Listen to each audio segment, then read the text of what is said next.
12 conversations we should be having about respecting older voices. There is a quiet silencing that happens far too often. And the truth is, it's so subtle, most people miss it.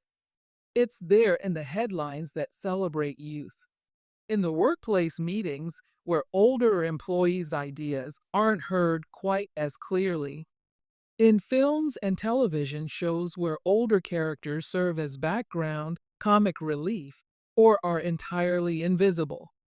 It's in the way conversations shift when someone older begins to speak, the way eyes drift away, the way others interrupt, the way the energy leaves the room.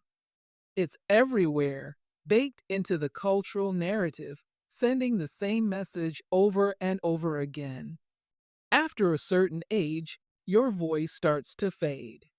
But here's what I know for certain: older voices are not relics of the past. They are living, breathing wells of resilience, creativity, wisdom, tenderness, and survival. And it's long past time we started listening more closely. So today, let's open 12 conversations.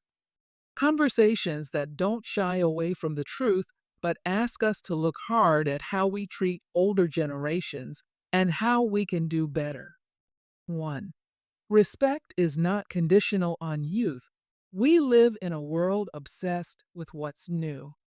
New trends, new technology, new faces, new ideas.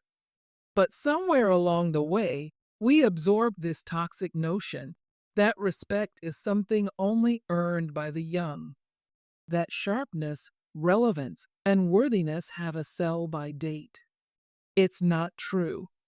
I think back to my grandmother sitting at her kitchen table, her hands gently wrapped around a chipped mug, her stories pouring out softly, carrying decades of survival, love, heartbreak, and wisdom.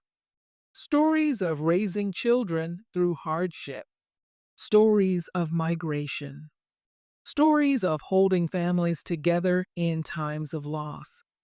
Those stories shaped me more than any trending headline or viral sensation ever could. Yet outside that kitchen, I watched people lean past her, talk over her as if she had nothing more to offer. Imagine how our world would shift if we treated older voices with the same curiosity, attention, and reverence we give to the new. 2. Ageism is still one of the most acceptable prejudices. We speak out against racism, sexism, ableism. But ageism? It often slips by unnoticed. It hides in jokes about being out of touch, in assumptions that older people can't adapt, in hiring decisions that quietly favor youth, in the media where older characters are reduced to tired stereotypes, nagging, grumpy, irrelevant. It's everywhere, yet rarely challenged. We need to ask ourselves, why do we let this slide? Who benefits from sidelining older voices? And more importantly, what do we lose? Because what we lose is experience. 3. Experience is a currency you cannot fast track. We live in an age that celebrates shortcuts, quick fixes, bite sized knowledge, instant expertise. But there is no shortcut to lived experience. Older voices carry decades of adaptation. They have navigated shifting economies, technological revolutions, wars, social movements, recessions. They have raised children, buried loved ones, started over, survived heartbreak. They've learned not just information, but perspective. What wisdom are we discarding when we ignore those who've walked through fires we haven't yet faced? 4. Intergenerational collaboration is power, not competition.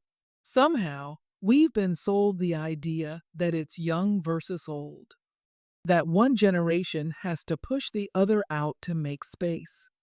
But when generations come together, something extraordinary happens. I once worked alongside a woman in her 70s. She'd spent decades mastering strategy and leadership. She was paired with a young tech-savvy colleague. She taught him patience, how to navigate complexity. He taught her how to embrace new digital tools. Together, they created something neither could have built alone. What if we stopped asking which generation knows best and started asking, what could we create together? 5. Listening requires slowing down. Our world moves fast. Scrolling, multitasking, consuming content at breakneck speed. Older voices often speak differently. They carry a slower rhythm, more reflection, more depth. I once sat beside an older neighbor, a man who used to run marathons, now slowed by time. His stories came with pauses, measured breath, deliberate care. But those stories contained entire worlds, stories of endurance, heartbreak, unexpected turns. Are we willing to slow down long enough to listen? Not just hear, but truly listen? 6. Challenging the idea of being past your prime. Who decided that prime years end at 40 or 50? It's a harmful lie. Many of the world's greatest contributions, works of art, inventions, revolutions, come from people well into their 60s, 70s, 80s. Maya Angelou published books in her 80s. Grandmothers lead climate protests. Entrepreneurs launch new ventures after retirement. My own neighbor took up painting at 82. She held her first exhibit last year. There is no expiration date on brilliance. 7. Unlearning stereotypes, one relationship at a time. How often do we reduce older people to one-dimensional cliches? Grumpy, frail, stubborn, technologically illiterate. But how many older people do you know deeply? Do you know their favorite music? The fears they carry? The dreams they once chased or still chase? When we take time to move beyond assumptions, we find full, complex, vibrant human beings, not caricatures. 8. The emotional labor of being dismissed.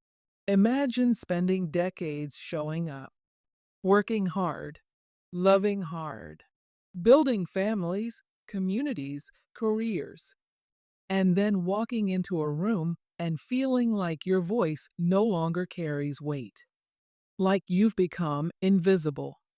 I've heard older friends describe it as wearing away at them, a slow erosion of being seen, being valued. How do we ensure no one feels erased after a lifetime of contributing?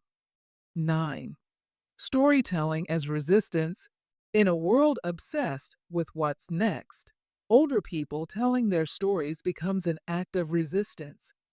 These stories hold survival, joy, struggle, reinvention. How many histories have we lost because no one stopped to ask? What platforms can we build to make sure these stories are told, honored, and passed on? Not as nostalgia, but as necessity. 10. Mentorship goes both ways. We often picture mentorship as older people guiding younger ones. But real mentorship is reciprocal.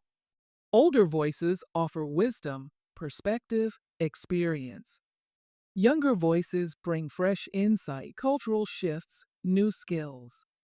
It's not about one generation knowing better. It's about both learning, growing, challenging each other. Mentorship, at its best, is a circle, not a hierarchy. 11. Valuing vulnerability, not just strength. We expect older generations to be stoic, hardened, wise. But aging is not linear. It brings uncertainty. loss, shifting identities, health challenges. True respect means making space for older voices to show up fully human, not just all knowing, but tender, vulnerable, still evolving. 12. Legacy is being written right now. We talk about legacy as if it's something left behind, but older people are building legacy in real time. With every conversation, every act of kindness, courage, or defiance. What if we reflected that back to them now? What if we made space to say, your impact is alive, breathing, shaping us right here, right now? These conversations aren't always comfortable. They ask us to examine our own biases, the ways we've absorbed harmful narratives without even realizing. But they are essential because if we are lucky, every single one of us is headed there. So ask yourself, what kind of world do you want to grow older in? One where your voice fades quietly into the background, or one where your voice is cherished, amplified, respected? Let's start shaping that world now. And the first step is simple. Start listening.